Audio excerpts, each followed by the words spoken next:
જી મિત્રો, જય શ્રી કૃષ્ણ। કેમ છો બધા? મજામાં મિત્રો? આજે રથયાત્રા છે અમારે અમદાવાદની, તો અમારે તો દૂર પડે છે પણ સ્કૂલની રથયાત્રા અમારે નીકળે છે, તો અમારે ગેટ કન થઈને જાય છે, તો તમને બતાવીશ। હું જાઉં છું નીચે, એટલે તમે જોતા રહેજો મિત્રો। નીચે આવી ગઈ છું અને આ જો રથયાત્રા અમારી સ્કૂલની જાય છે, તો બહુ બધા છોકરાઓ આવ્યા છે અને આ ગરબા રમતા જઈને જાય છે।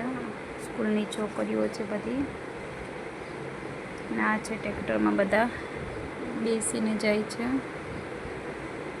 અમે બધા સોસાયટીના આવ્યા છીએ નીચે દર્શન કરવા માટે। આ પાણીને એવું બધું આપીએ છીએ છોકરાઓને અમે બધાના।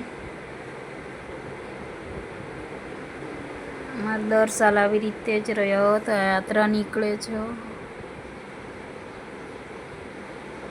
છોકરીઓ गरबा गाय છે, डीजे चालू છે, પણ मैंने नोट कर दिया है आवाज। जो दर साल આવી રીતે જ गरबा गाता જેમ છોકરીઓ જાય છે। તમારી સ્કૂલમાંથી આવી રીતે રથયાત્રા નીકળે છે કે નહીં, કોમેન્ટમાં જણાવજો। જે અમારે કાલુપુર છે પણ એ બહુ દૂર છે, એટલા માટે અમારી સ્કૂલમાંથી પણ રથયાત્રા નીકળે છે, એટલે અમારે ગેટ આગળથી નહીં જાય છે, એટલે અમે મારી સોસાયટીના બધા અમે નીચે દર્શન કરવા માટે આવ્યા છીએ।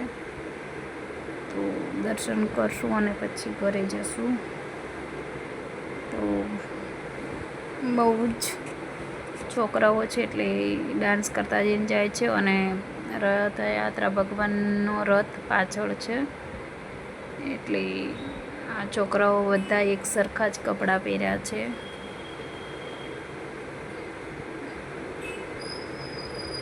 પાછળ આવશે ભગવાનની રથ। જો મિત્રો, મેં બધા દર્શન કરવા માટે આવ્યા છીએ। આ રથ આવી ગયો, છોકરા કોચિંગ લઈને જાય છે।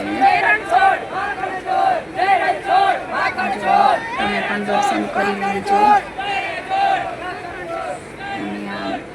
प्रसाद लईए छे, जांबू અને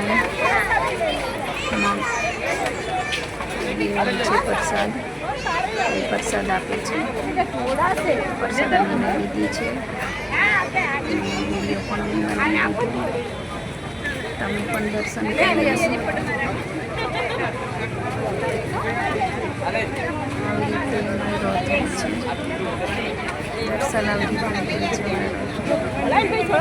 રીતે ને મોટો હોય છે કાલુપુર, પણ બહુ ભીડ હોય તો અમે નથી જતા। જો મિત્રો, કેટલા બધા આવ્યા છે અમે દર્શન કરવા માટે। વિડીયો પણ ઉતારી લીધો થોડો, અને અમે દર્શન કરી લીધા, અને હવે ઘરે જઈએ છીએ, અને અહીંયા વિડીયો પૂરો થાય છે। બાય।